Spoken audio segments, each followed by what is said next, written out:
It ain't subtle.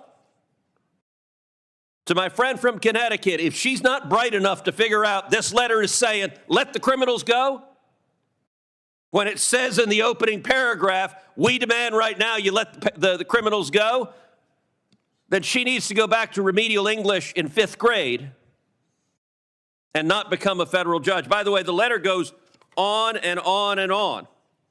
You go into the body of the letter. We call on Governor Lamont in the state of Connecticut to, 1, immediately release, to the maximum extent possible, people incarcerated pre-trial and post-conviction. What's going on, everybody? Welcome back to America Wake. I'm Wilson, and that was one intense moment from Senator Ted Cruz. No matter where you stand politically, Ted Cruz came into that hearing prepared, direct, and ready to challenge this judicial nominee head-on. His main point was simple. If someone wants a lifetime position as a federal judge, their judgment, decisions, and public statements absolutely matter. What really stood out to me was Cruz saying that signing a document without fully understanding it is not a strong defense for someone seeking a federal judgeship. That's a serious responsibility. And honestly, I think a lot of Americans watching this are asking the same question Cruz asked. Should politics outweigh concerns about public safety and judicial standards? We're going to break all of this down, but first make sure you like the video, subscribe to America Wake, and turn on notifications so you never miss our reactions and political commentary. Let's get into it. I don't think it merits response. I'll ask for the vote.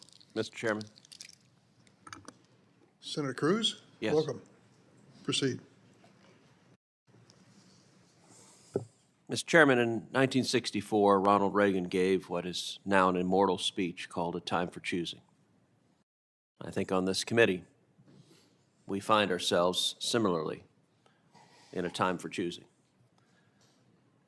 The senator from Connecticut is trying valiantly to rehabilitate this nominee. And the arguments he's presenting are essentially, well, she's not all that bright. She didn't really read the letter.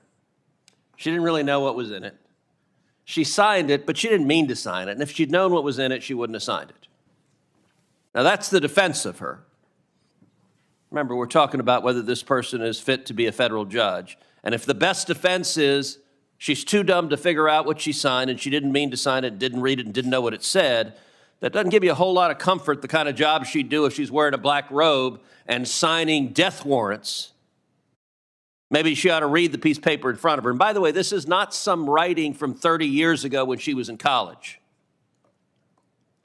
This was written March 16th, 2020, 3 years ago. It's recent. I don't believe it's an accident that she didn't turn it over. She knew damn well this is a radical document. And look, the notion that she did not understand what it meant, I'm holding it in my hand. Let me read you. I'm just going to read you from the very beginning, because let's see if it's subtle. Let's see if they hide the ball, what it talks about. Here are the opening words of the letter.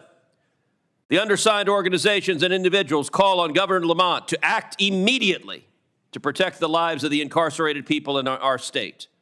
3 urgent steps are needed. 1, the immediate release of as many people in custody as possible. 2, a moratorium on new admissions into jails and prisons. And 3, evidence-based, humane, and rights-affirming measures to protect the health and well-being of the individuals who will stay behind walls. That's the opening paragraph. It ain't subtle. To my friend from Connecticut, if she's not bright enough to figure out this letter is saying, let the criminals go, when it says in the opening paragraph, we demand right now you let the criminals go, then she needs to go back to remedial English in 5th grade and not become a federal judge. By the way, the letter goes on and on and on. You go into the body of the letter. We call on Governor Lamont in the state of Connecticut to, 1, immediately release, to the maximum extent possible, people incarcerated pre-trial and post-conviction. On pretrial release, here's what it says. Governor Lamont should use his emergency powers to protect incarcerated people, their communities, and correctional staff by releasing all, ALL, all people who are incarcerated without having been convicted of a crime. I want you to stop and understand what those words mean. All people means everyone. It means every murderer in the state of Texas. If you have a serial killer who has raped and murdered a dozen women on the highways of Connecticut and he's arrested, what did this woman call for? Let him go. If it's pre-conviction, let the serial killer go. If you have an aggravated rapist, if you have a child molester, there's no conditionality about, well, only nonviolent. No, it doesn't say nonviolent. It says all. Let every single criminal go pre-conviction. Look, I understand this is Washington, D.C., and there's politics here. And there are a lot of issues on which Democrats vote with Democrats, Republicans vote with Republicans. We've all been here a long time. We understand that's how it works. But every person sitting at this dais was elected by the people of their states. And you were elected not to follow the instructions of Chuck Schumer, not to follow the instructions of Joe Biden. You were elected to represent the citizens of your own states. I've been to the states of every member of this committee. I promise you the citizens of your state would find this a simple question. I expect in a minute every Democrat, like the Soviet Politburo, is going to vote for this judge. Because that's what happens. You're not going to refute the substance of what we said. You're just going to be, we're Democrats, we're voting yes. And part of the reason you are is you're very confident the media back home is not going to ask you about it. I would challenge the Democrat members of this committee. Go home and convene a town hall in your state. Ask the citizens of Illinois, should we confirm to the federal bench a woman who demanded that Connecticut release all violent criminals, all criminals pre-conviction, all murderers, all rapists, all child molesters? Should we make her a federal judge with the power to do that? Ask the citizens of Rhode Island. Ask the citizens of Minnesota. Ask the citizens of Delaware and Connecticut and Hawaii and New Jersey and California and Georgia and Vermont and California again.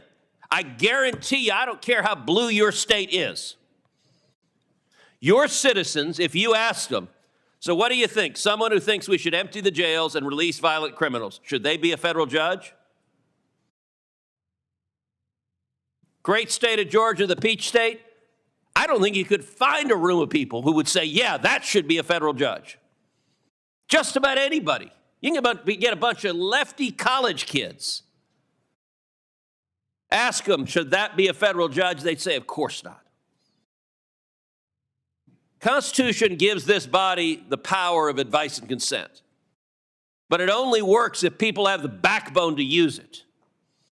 If you view your job as I'm a rubber stamp for the Biden White House, whoever they send us, look, the Democrats on this committee have already signed off on 3 nominees of the Department of Justice who want to abolish the police. You've already signed off on a radical judge who describes himself in his own words as a, quote, wild-eyed liberal, says he wakes up every morning motivated by hatred for conservatives. He's a federal judge in New York. God help you if you're a conservative and you're in his court.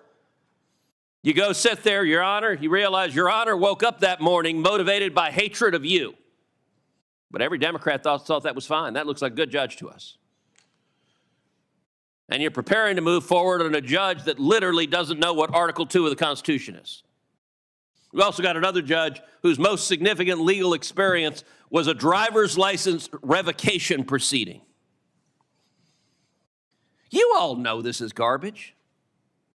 You know the right thing to do.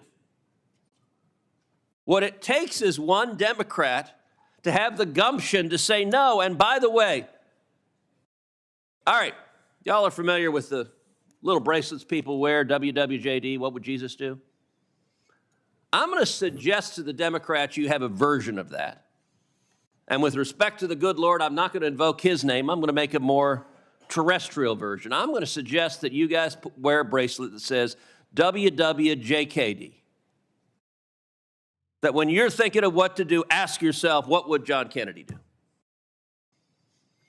That's a really good test. What would John Kennedy do? And by the way, if these were Trump judges, heck, I'd be here with popcorn watching John Kennedy rip those Trump judges a new one. If they sent a judge that doesn't know what Article 2 is, that person's not becoming a judge. Because John Kennedy actually respects what it means to be a judge. He spent too much time in too many courtrooms to know if you have a jackass who doesn't know what he's doing or an ideologue on the bench, it's bad for the rule of law. And y'all remember, John Kennedy torpedoed Trump judge after Trump judge. We had a lot of great judges, but we had some that weren't great. And the ones that weren't great, the Republicans on this committee said, no, go back and do it again. Is there even a single Democrat who could look at that bracelet, what would John Kennedy do, and say, you know what? A judge who calls for releasing every violent criminal in the state of Connecticut who's on pretrial containment, that shouldn't be a judge. You all know it. The choice you're facing is, well, if I vote no, wow, the White House is going to be really mad. If I vote no, Chuck Schumer is going to be really mad. You know, I'm supposed to follow the instructions of my party. You're United States senators, for Pete's sakes. You don't represent the White House. You don't represent Chuck Schumer. You represent the people in your state. And all of you, the people in your state on this nominee, would look to you and say, if they read this letter, the people in your state would say, when you are voting, you should not just vote no, you should vote hell no. I hope and pray maybe one of you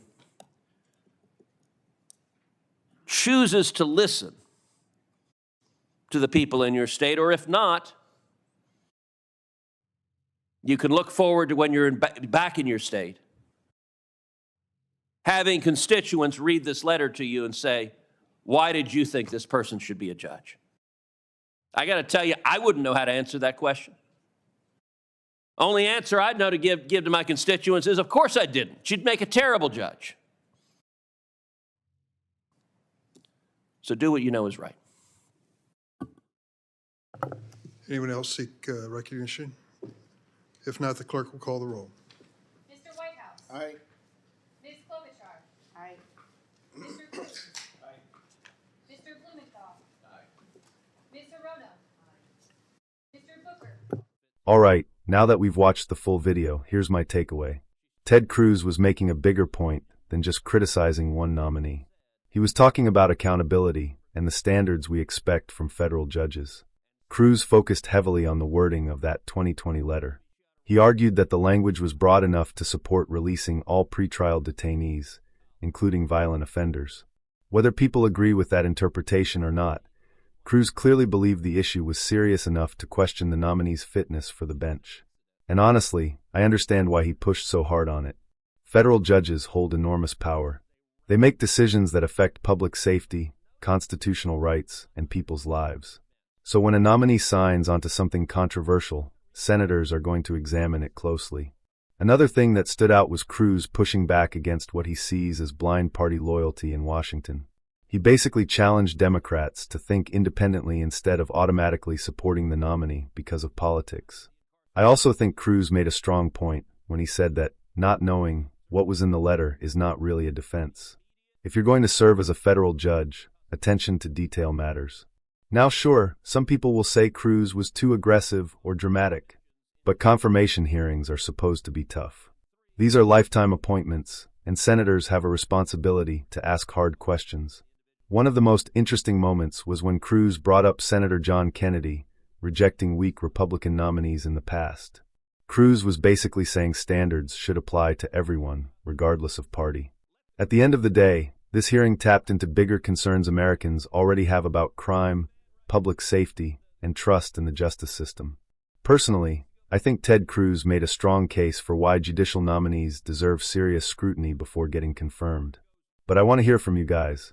Do you think Ted Cruz was right to challenge this nominee so aggressively? Or do you think he went too far? Drop your thoughts in the comments below. Don't forget to like, subscribe, and share the video. This is Wilson with America Wake, and I'll see you in the next one.